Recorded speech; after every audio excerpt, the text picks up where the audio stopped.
So a couple days ago, I saw a really cute capybara bread meme, and I wanted to recreate it. So this is the post that I was talking about. It's posted by Pink X Ivy on Twitter, and as you can see, it's clearly very big. Look at his cute little ears. Oh my goodness, it's so cute. So I'm gonna try making my own. And for making the capybara bread, I chose to use a Japanese milk bread recipe because I wanted the bread to be fluffy and light, so that it can rise and truly capture the thickness of the homemade capybara bread and do Pink Ivy's justice. To make Japanese milk bread, you start with pre-cooking a small portion of the flour into a slurry. This is called the tangzhong method. Tangzhong is a Chinese term, but the technique is used in bread making throughout East Asia. First, I measure out 25 grams of flour,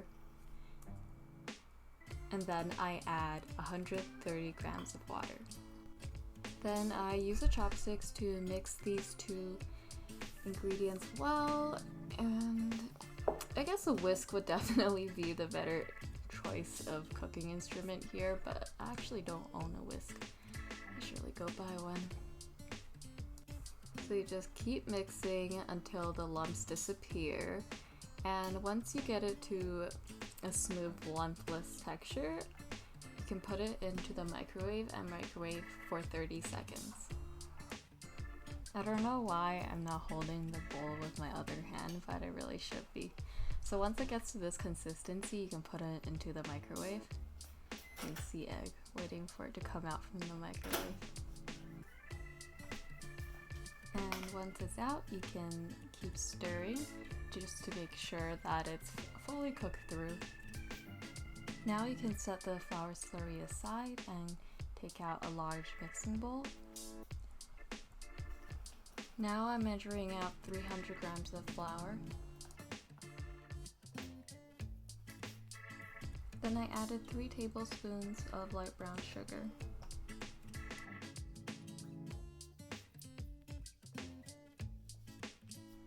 Add a teaspoon of salt and add half a cup of soy milk. You can of course always use regular milk if you prefer. Add a packet of instant dry yeast. The one I'm using is around 7 grams. Add 30 grams of butter melted. Now that the slurry has cooled, you can crack an egg into it and mix the egg with the slurry so that it's easier to remove from the bowl and you're mixing the egg at the same time. Mix the dry and wet ingredients and knead until smooth.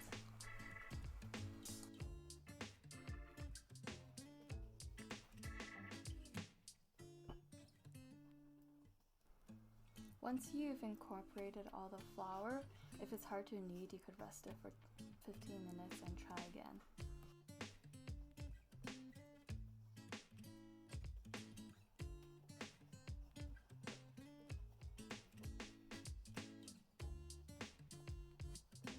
You can cover and let the bread rest for up to an hour or even longer, but I only let it rest for 10 minutes this time because I didn't want it to be that soft so I could still work with it and shape it. Well, let me just say that I am by no means someone who knows how to actually make bread. I'm just trying to make a cute bread that I saw from the internet, so if you're looking for tips on how to make bread, I'm sorry, you won't find them here. I'm splitting the dough in half in case I mess up the first one and then I can make another capybara bread. But luckily I actually got it on the first try. Now I'm just kneading the bread and trying to shape it into this rough cylindrical shape that I think the body of the capybara will be. I'm twisting off about a quarter of the dough to make it into the head. Now I'm breaking off a couple other smaller pieces to make the 4 paws of the capybara. I'm just roughly shaping and deciding what size I want the head, what size I want the body, making the body larger, making the foot or the paws smaller, We're using a knife to cut toes into the paws so that they will have little toes on them. I did this a couple times because I kept on overestimating how large the feet were, so I kept on having to make them smaller. Next, I took out a ball of foil so that I could support the head, and when it baked, it could have the head facing up. Then I used the knife to carve out little eye holes and try to make the ears and the nose shape of the capybara. Then I went and grabbed some sesame so I could add them for eyes. I think it makes a really cute face.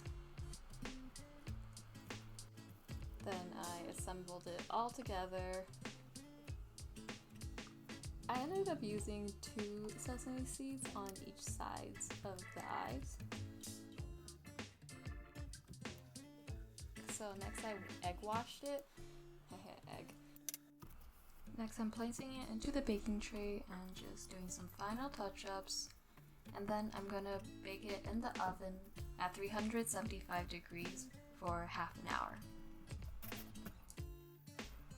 This is where I took it out of the oven and tried to put it on the cooling rack, and Egg almost went for it. Egg was so good about trying to not eat the little capybara during this video, except right here. Egg, leave it, don't you dare eat my little capybara bread. Ta-da, and here we have the final product on a cooling rack. Oh my goodness, it looks so angry. It's so ridiculous. It's definitely very thick. Egg is judging it.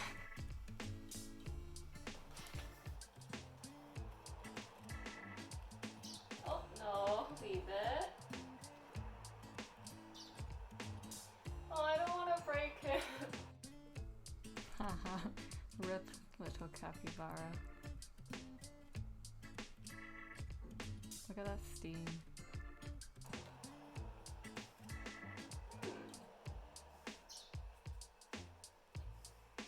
Ah, good boy.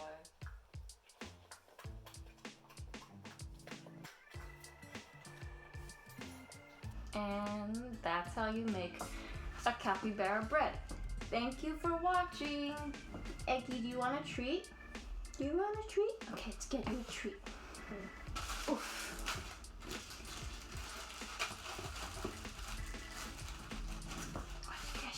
What's this? Good boy. Good job, go.